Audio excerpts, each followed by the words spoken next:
Print on Demand 嘅玩法呢，其實唔止一種嘅。如果你想透過呢一個 model 再賺得多啲錢嘅話呢，咁你就要睇今集啦。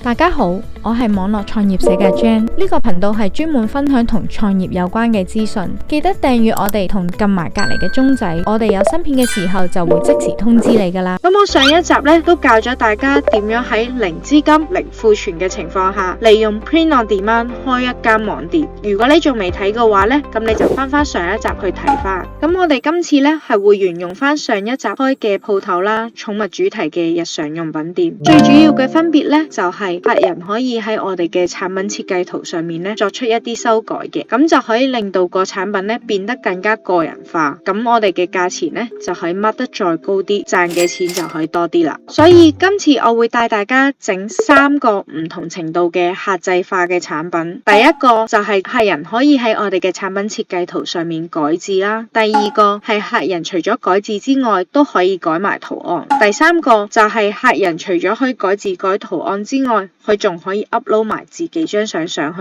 而且又即時睇到個效果嘅。不過係做到啱啱所講嗰3個效果之前呢，我哋就需要喺 Shopify 嗰度 download 翻個 apps。咁呢一個 apps 呢就叫做 Product Personalizer。首先我哋去咗 App Store 個位置，之後撳 Customize， 咁我哋打翻 Product Personalizer， 喺呢一個位置我哋撳翻呢一個。佢會有15日嘅試用期嘅，之後呢，佢就需要收翻$9.99美金1個月嘅。咁你哋可以先試用咗，覺得啱用先繼續用，如果唔啱用嘅話，都可以隨時停得嘅。咁我哋而家 download 咗先。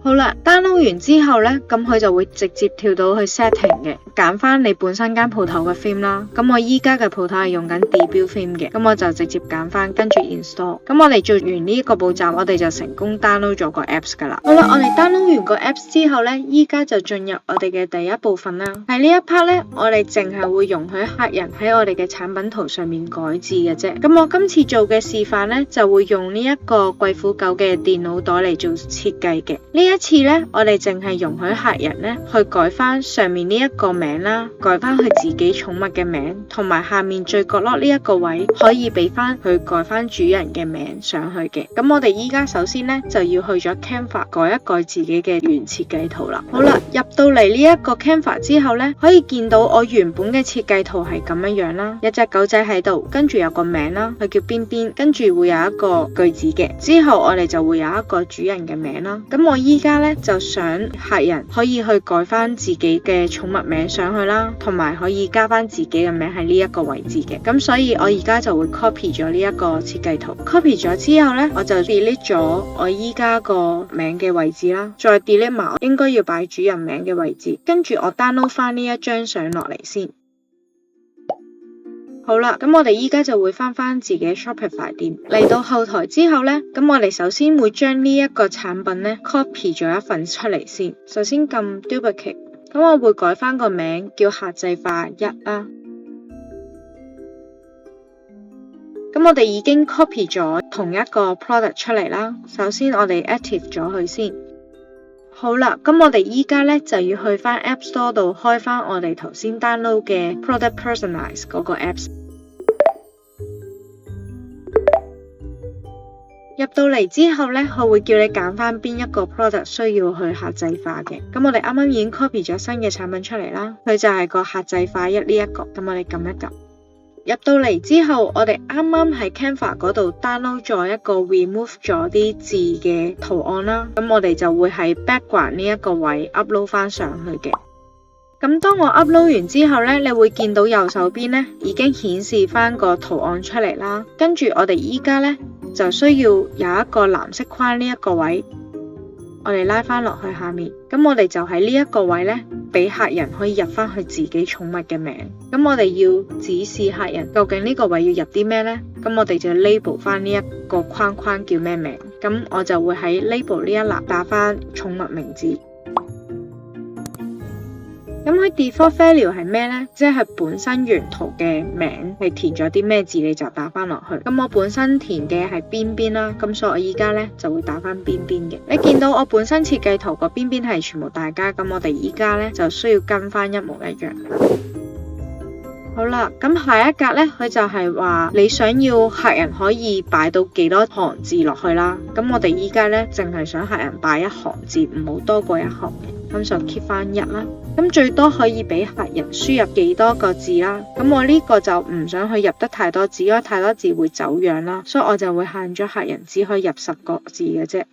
咁下一個啦，佢個字形啦，咁我哋依家呢個字形究竟要啲咩呢？咁佢本身呢可以俾你揀嘅字形係好少嘅啫，咁我哋唔夠揀嘅話呢，我哋就需要去 Google Form 嗰度 download 翻我哋想要嘅字形。咁首先我哋依家要 check 翻我哋本身原設計呢個邊邊呢個字係屬於咩字形嘅。咁我哋去翻 Canva 啦，揀翻邊邊，咁你會見到佢左上角呢度會 show 翻佢嘅字形嘅。咁我哋而家呢就想要翻呢一個字形啦，咁我哋就去翻 Google Form 度 download 翻呢個字形。好啦，咁你會見到我打完佢就出咗嚟啦。咁我哋撳入去，入到嚟呢一個位，你會見到右上角佢會有一俾你 download 嘅，你撳落去，撳完之後我哋解壓翻出嚟。好啦，咁我哋解壓咗之後，依家翻 Shopify 嗰度，去翻嗰個 default form 嗰度，撳加號，揀翻我哋啱啱 download 嘅 file， 記得啦，個 file 係要 .ttf 尾嘅，跟住我哋撳 upload， 咁我哋就成功 upload 咗個字形上去噶啦。之後我哋就喺拉翻去下面，揀翻你啱啱 download 嘅字形啦。咁嘅字嘅 size 呢，你可以睇翻你本身設計圖個 size 係唔幾多嘅。咁我哋依家呢個係134，咁我呢度打翻134。咁你會見到個字仲係好細啦，因為你個框框唔夠大，咁我哋就需要拉翻大個框框啦。好啦，拉完之後，咁我哋依家下一個就要改佢嘅字嘅顏色啦。照樣我哋翻去自己設計圖睇翻我哋本身字嘅個曲係咩嚟嘅，揀翻個 A 字啦，指翻落去，咁你會見到係純黑色，所以6個0嘅。咁你就會見到佢個字依家變翻黑色啦。好啦，我哋再拉落去，個 X position 呢，就係講緊佢個成個圖嘅位置啦。咁我哋想 keep 翻中間，可以打翻50啦。咁佢依家嘅位置就係50嘅。之後我哋依家呢，仲要俾多一個位置，係佢可以入翻主人嘅名啦，喺翻呢一個位置。咁所以我哋而家要去翻左手邊 Add Field 呢個位，揀翻 Text 啦。咁同樣呢，佢個 label 個位呢，你要講翻個指示，佢要入啲咩啦。咁我哋今次係主人嘅名啦。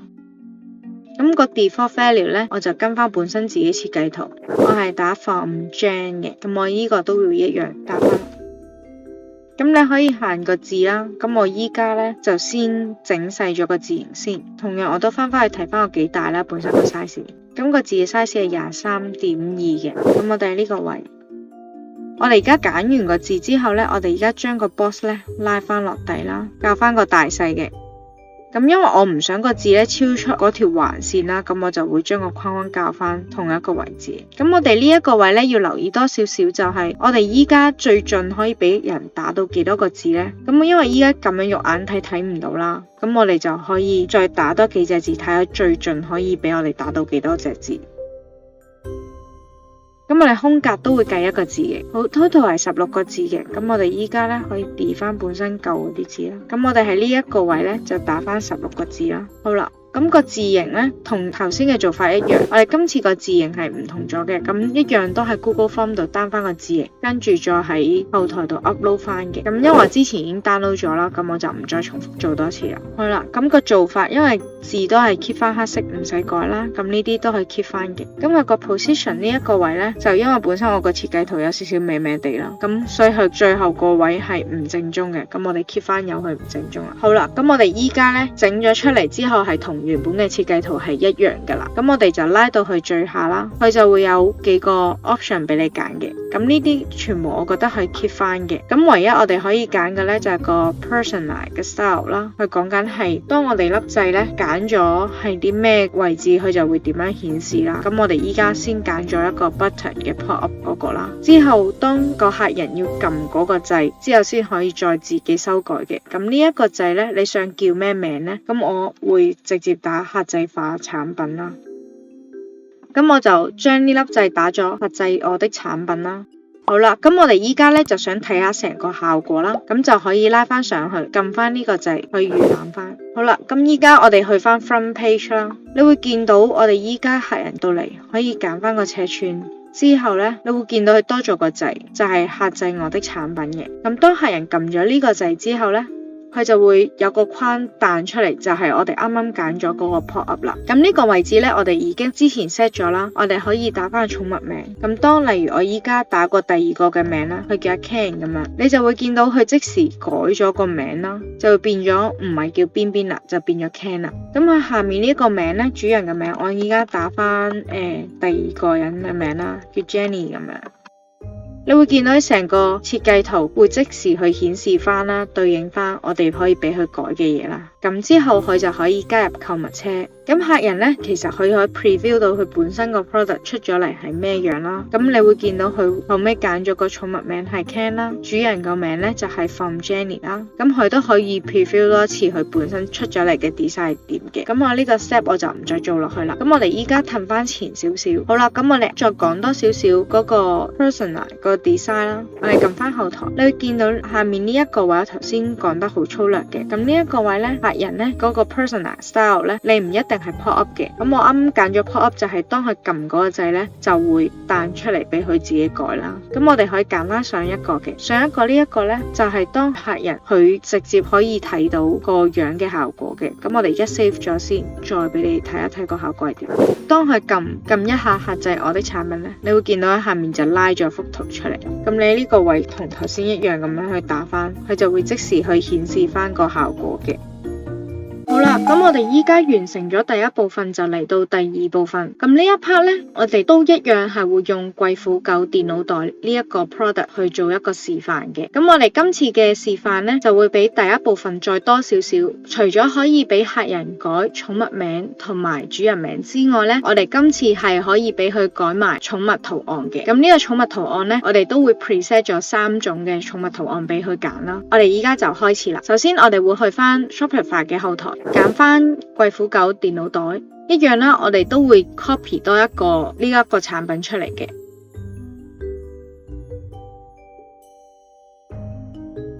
好啦，咁我哋依家 copy 咗之後呢，就會去翻個 App Store。好啦，入到嚟，我哋就揀翻我哋啱啱 copy 咗出嚟嘅 product 啦。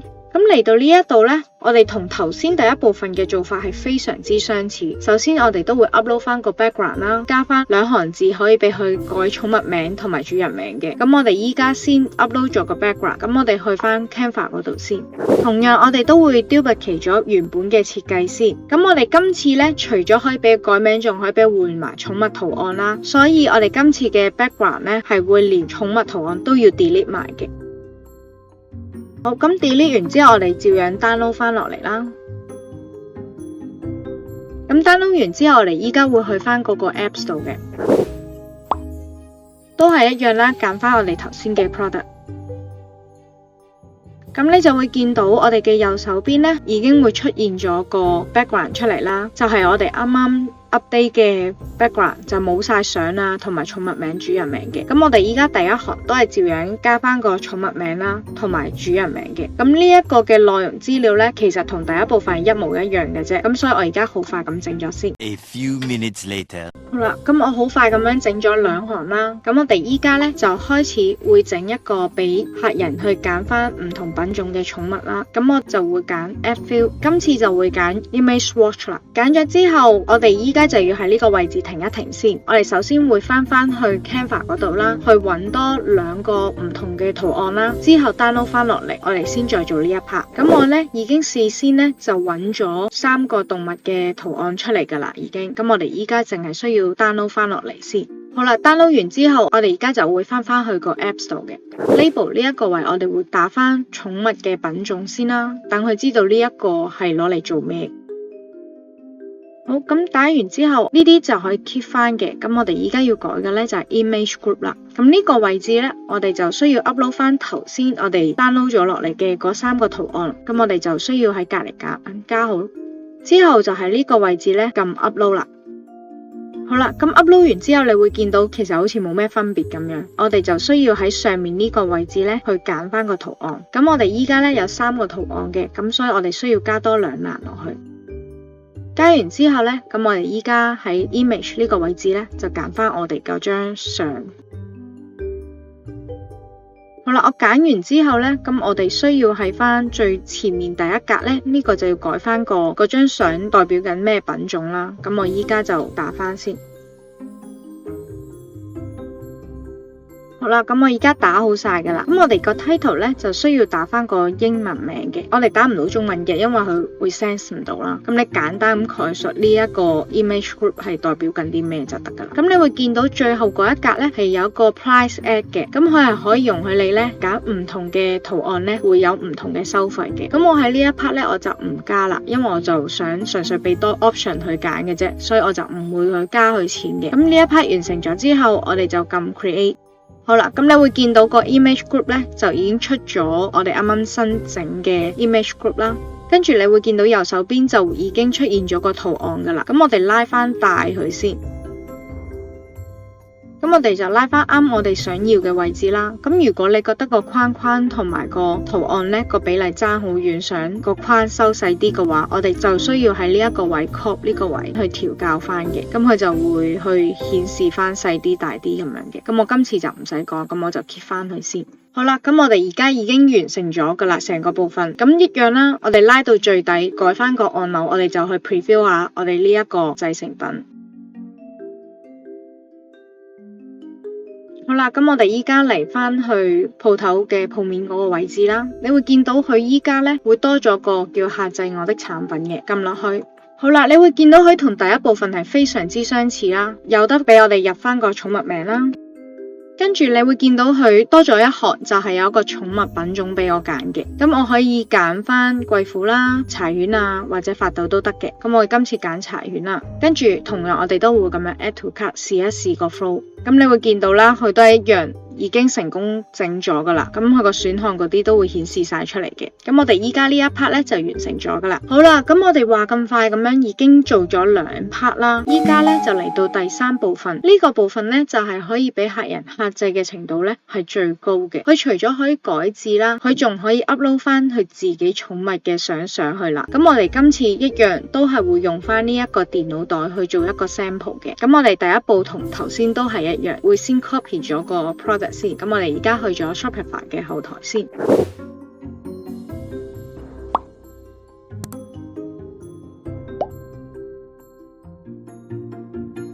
咁我哋而家 copy 完之後呢，就會翻去我哋個 Apps 度嘅。嚟到我哋今次呢，就會揀翻我哋啱啱 duplicate 咗嘅 product 啦，客製化衫呢一個。咁入到嚟呢，我哋嘅第一步呢，同頭先第2 part 係一模一樣嘅。首先我哋會 upload 翻個 background 啦，加翻個寵物名同埋主人名嘅。A few minutes later. 好啦，咁我哋依家好快咁樣已經做晒啱啱頭2部分都有做過嘅嘢啦，就加翻寵物名同埋個主人名嘅。咁我哋依家呢一 part 呢，就係可以俾客人去 upload 翻自己嘅寵物相上去啦。咁我哋要限咗佢 upload 完之後會顯示喺邊個位置嘅。咁我哋今次個 add fill 呢個位，我哋就會揀 image upload 呢個選項啦。揀咗之後，我哋一樣呢個位就會打翻寵物相片。跟住之後呢，我哋依家呢就需要去校翻個框框嘅大細啦，圖顯示喺邊個位置嘅。咁我哋依家呢就會有一個叫 default image 嘅，咁我哋會揀翻我哋本身個設計圖嘅狗仔相上去嘅。好啦，咁我哋依家已經揀完晒啦，同樣我哋都係拉到下面改翻個掣嘅名啦，照樣 save， 我哋就會去睇翻出嚟嘅效果啦。好啦，咁我哋依家已經去翻鋪頭嘅 front page 啦，可以睇到我哋今次嘅客製化衫嘅 product 一樣啦，我哋會撳客製我的產品嘅，入到嚟一樣，你會見到頭2項係同我哋頭先頭嗰幾個部分一樣嘅。咁去到第3部分呢，你會見到佢係可以俾你 upload 翻個 file， 咁我哋依家呢就示範一次先。咁你見我 upload 完呢，好可以俾我去校翻個大細啦，左右咁樣去校翻都得嘅。咁你見到我個框咁樣喐呢，個 preview 嗰個樣呢就會唔同咗嘅。咁我依家就校翻我想要嗰個 size。咁我校啱咗就揀翻 tick 啦。咁你會見到我揀完晒所有嘢呢，左手邊呢邊呢就已經即時顯示咗成個效果出嚟啦。咁我哋就可以俾一個空間客人自己慢慢去揀相啦，去揀完睇到究竟咩樣先最靚，佢就先決定落單啦。咁我而家揀好咗啦，咁我就會加入購物車。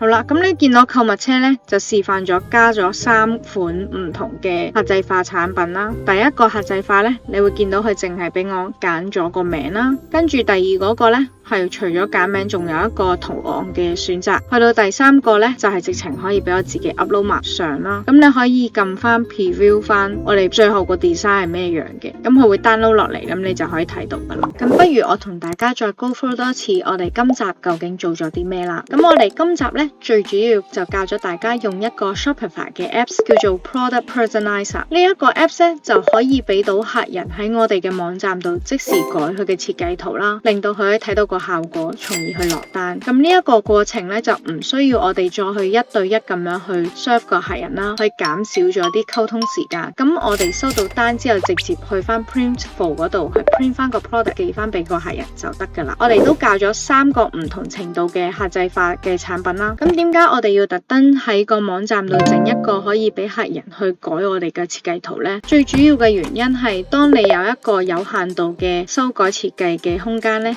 就可以令到客人對我哋嘅產品價值咧迅速咁樣提高咗，佢哋又會願意等耐啲時間啦，同埋會願意俾多啲錢嘅。咁事實上，無論係佢設計定係我哋設計咧，我哋嘅最終嘅成本係一樣嘅。咁但係我哋只需要加多少少技巧，俾多少少空間客人去修改個設計圖，我哋可以賺到嘅利潤咧就會相對上比較高啦。如果你覺得我哋呢一條片好有用嘅話，可以幫到你，咁你就 like 啦。咁如果你覺得我有啲咩部分咧講得唔夠清楚，想知多啲嘅話呢，都唔緊要嘅，你留言話翻俾我聽，咁我都一定會覆翻你嘅。咁最近呢，我都同大家分享咗好多唔同嘅 business idea 啦，同埋教你哋點樣整好自己嘅網站嘅。不過你嘅網站整得幾靚都好，產品幾特別都好啦，冇人識你間鋪，咁又有啲咩意思呢？所以呢，我哋下集會教大家有啲咩方法可以令到更多人識你間鋪嘅。如果你唔想錯過更精彩嘅內容呢，就記得訂閱我哋，同埋撳埋隔籬嘅鐘仔，咁我哋有新片嘅時候呢，你就會最快知道嗰個啦。好啦，下集